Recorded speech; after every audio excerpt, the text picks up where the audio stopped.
শেখ হাসিনা। মুক্তিযোদ্ধাদের নাতিপুতিরাও পাবে না, তাহলে কি রাজাকারের নাতিপুতিরা পাবে? মুক্তিযোদ্ধার সন্তান বা মেধাবী না, এই বাচ্চাটা নাতিপুতি হলো মেধাবী, তাই না?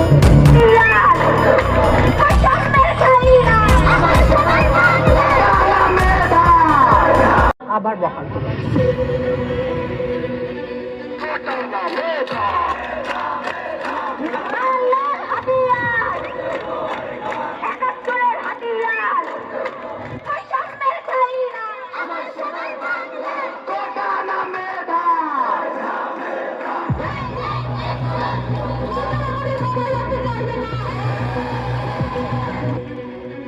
রাস্তায় চেঁচিয়ে আদালতের রায় পাল্টানো যায়।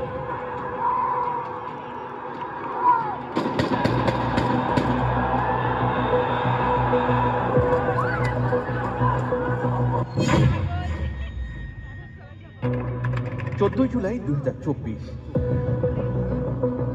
রাত নামার আগ অব্দি ছাত্র সহ পুরো দেশ অপেক্ষায় ছিল সাবেক প্রধানমন্ত্রী শেখ হাসিনার সংবাদ সম্মেলনের। ছাত্ররা আশায় বুক বাঁধে, দাবি মেনে নেবে সরকার। কিন্তু তার বক্তব্যে ঘটল উল্টো ঘটনা, যেন আগুনে ঘি ঢেলে দিলেন শেখ হাসিনা। মুক্তিযোদ্ধাদের নাতিপুতিরাও পাবে না, তাহলে কি রাজাকারের নাতিপুতিরা পাবে? মুক্তিযোদ্ধার সন্তান নাতিপুতিরা কেউ মেধাবী না, যত রাজাকারের বাচ্চারা নাতিপুতি হলো মেধাবী, তাই না? এই বাক্য যেন ছুরি হয়ে বিধি বসে হাজারো শিক্ষার্থীর বুকে।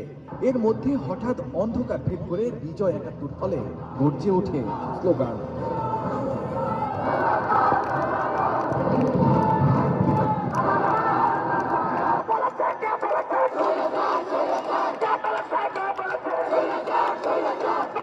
জুলাই দুপুর ২:৩০ থেকে ৩টার দিকে রোকেয়া বিশ্ববিদ্যালয়ের সামনে কোটা সংস্কার শিক্ষার্থী ও পুলিশের সংঘর্ষ হয়। আন্দোলনকারীদের মধ্যে সবার আগে ছিলেন আবু সাইদ, অন্যরা একটু পেছনে ছিলেন। আবু সাইদের ঠিক সামনে অবস্থান ছিল পুলিশের। উল্টো দিক থেকে রাবার বুলেট ছুটছিলেন পুলিশের সদস্যরা। এক পর্যায়ে শরীরে একের পর রাবার বুলেটে ক্ষতবিক্ষত হওয়ার পর মাটিতে লুটিয়ে পড়েন আবু সাইদ। হাসপাতালে আনার আগেই তিনি মৃত্যুবরণ করেন। 18 জুলাই আন্দোলন চলাকালীন সময়ে আন্দোলনকারীদের মধ্যে পানি বিতরণ করছিলেন মীর মুগ্ধ বাংলাদেশ স্কাউটসের একজন সদস্য।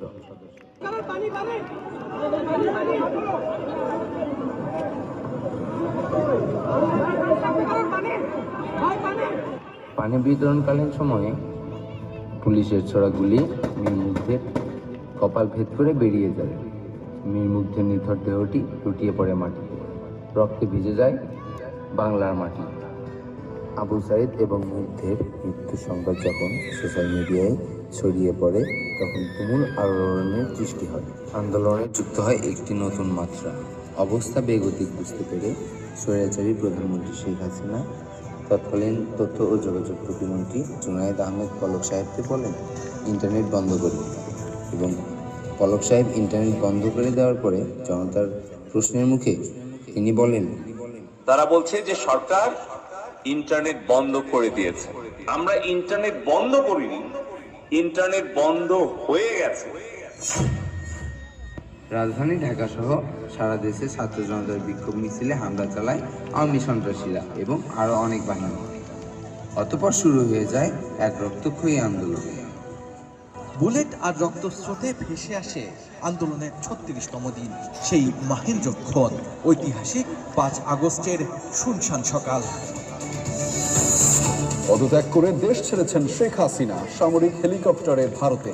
গণভবন প্রধানমন্ত্রীর কার্যালয়ে ঢুকে পড়ে সাধারণ জনতা। বেলা যতই বাড়ে সকল উৎকণ্ঠা কাটিয়ে আসে মুক্তির আলো, জেগে ওঠে এক নতুন বাংলাদেশ।